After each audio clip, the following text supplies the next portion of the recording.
balance na ya balance ala mena akola 450,000 naira then ebe ha se ha achọtala ụlọ ịghọtala now me reaching here na your son asị na ya balance ala ha ego ha ejidekwa ego and they refuse to leave. So me reaching here na mana ajụ ya say no te she balance unu ego and you came to me say na unu enwetakwala ụlọ gị ga bank some na ịchọrọ ịga bank were ego I told you to go ya ga were 100,000 ha ji paint the new place ha nwetara ịghọtala. So ma say no te she were 100,000 si na paint ebe ọhụrụ na nwetara a balance go no 450k and unu ajụ ịpụ. Okay, the landlord now say, okay, you people should return the money on your own. When you people are ready to go, that they can still give you back. Me reaching here now, me I can now go that na or won't have the money, not make a cheaper the money. I want to understand or get the money. You can call it good to guy. Now looking okay. How could you know what all? Yes, yes. But I have name with alone on Hagapumbo City on Monday. Do that very Monday on 2 because it can happen. My people tell you about I can make you soon. Papa, the money was in a couple of go. Say why? Miss Nona Paulo. What you got? But some were back. Let's go there. I'm home when you're about now. The man was in there. I'm a trouser. I get clean the place on Thursday. Take clean the chair and I get make way or get finish that very day. And make chair. I got the table then. I join that yeah, we got him and that very day when I will tell you. So man I got if you don't need clean here, you bring clean about. This morning. Muna prepare to get back this morning.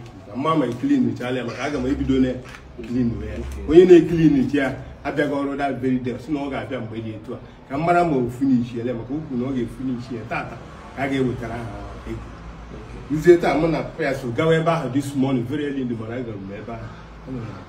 The man I know. Mbawa phone here. Mbawa phone you need pick call here. You want be also no problem. When I want to end you, see no problem. See no problem. Can you born out of some see and my also call you no pick call. Give me me, so near Maggie. The cool waiting if you put a why call and why you work young. Into here come muddy here, I got cool. But I'm to you no. But you are still with the money, right? Yes. I want how much is the money? Okay. Mananga going to kill with you, Macan okay. She can wear a gown. Yeah, caretaker. Massy, the idea, no, she can near go some back.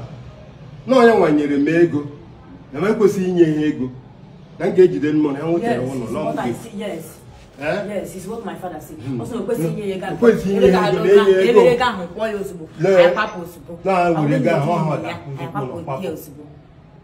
we got to say, and I can only do but yes. A 12 was your work. A 12 was your I see him about Western Yemen got bamboo no muti alone and got bamboo on a happen. They got also him with the so you're not a fight now. A Bunanga, Adabasi. I want to go Adabasi. I chose another one. Oh, when you came back, I will go that day. Yet was there another one. Who also very one way go almost now got to an honor that year. Yeah, I got there another one. I got free bar. Okay, because young Kobiawa I really appreciate your effort because you need to talk to your son. I know to get the matter no any time. And the police are there here today. My happiness now. My happiness now. My happiness now. Now, so they all get the money.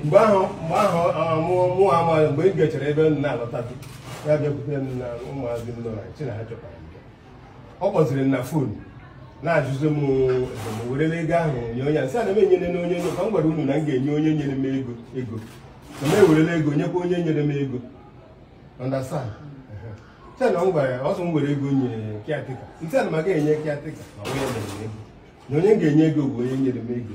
Yeah, you know, I can get you. My brother, After a total, even Marasana, I gave Mala, oh my. I said, look, Haji Bumala, oh my. That's now one half room. Emily, when we am to I got me okay now, but this girl of the Ronjo, we came out the Tarayazo. In him, my man, I buy a 1 month.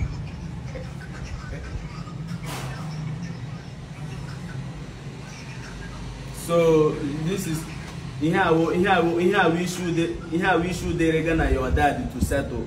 Away the go na chamo online na WhatsApp or sekwa mukota sekwa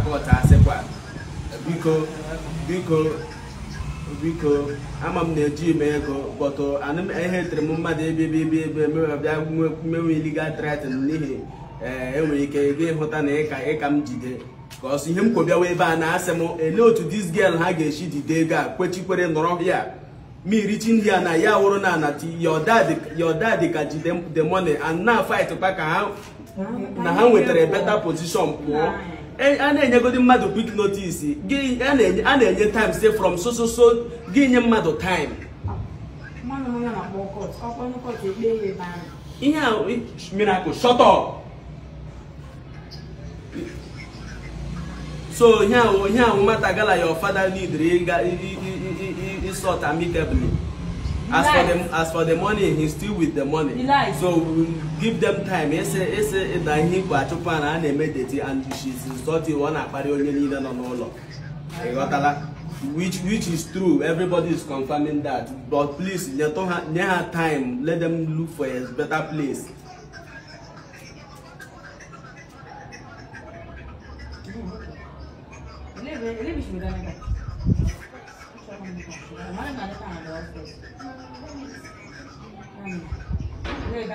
So, oh, your son. Where can no one there go? Hello. Where come on? Your dad is already. Hello, Monsieur. Your dad wants to talk to you about your call. What do you know? Many would go when you don't know how much I would do about it. So one can would go spend there. The same I'm not fighting. Oh, my family. How would they go and how would he came on a child? I spend the money. How about what I hear? Money now what got you, Joe? Coffee. How are you? Can you now go home? How are you? Ona bamba na haga po because ihe okporo mu agwa m na onye na ha ego odala ha che pụrụ ya n'ụlọ na ego is true so ma say elotu ha she ejide kwa ego kwechirikwa na aga po despite na ọ kpasuru n'iwe ọ kpara n'ime ụlọ but aga m adịra na ya azụ no odala ọ nwa mmadụ ka ọ ka wụ ị na-ego dị mmadụ quick notice ị ga-enye ya time to look for a better place kwapụ no. So I'm just a man, I say, oh, quite I open that in a catch the money, do a paparabana as a nail. You could buy your son, the Yabutu. I will not go, not joke and go away or not. How are you? With